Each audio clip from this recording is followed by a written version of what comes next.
Imaginons, vous investissez la totalité de vos 10 000 € dans une seule action. Si cette action performe bien, vous pourriez gagner beaucoup d'argent.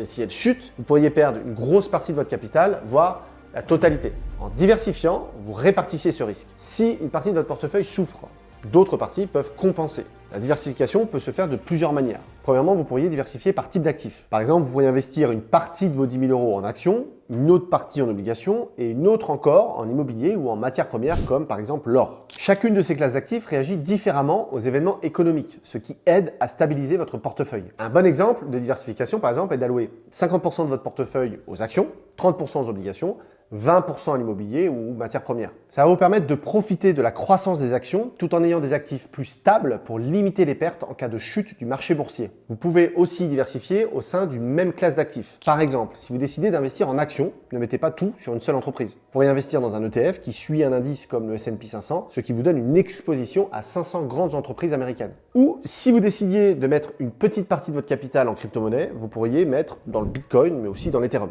C'est ce qu'on appelle la diversification géographique, car vous vous exposez à différentes régions du monde. Comme le dit le célèbre économiste Harry Markowitz, la diversification est le seul repas gratuit en investissement. Ça signifie que diversifier vos investissements est une des rares façons de réduire le risque sans sacrifier les rendements. En répartissant vos 10 000 € entre différents actifs, vous maximisez vos chances de gain tout en minimisant les pertes potentielles. Bien sûr, la diversification à elle seule a aussi ses limites. Par exemple, si vous diversifiez trop, vous pourriez diluer vos rendements car les gains d'un actif pourraient être annulés par les pertes d'un autre. C'est pourquoi il est important de trouver un équilibre juste. Une diversification intelligente consiste à choisir un nombre limité d'actifs de qualité qui couvrent différentes classes et secteurs plutôt que de se disperser sur trop d'investissements.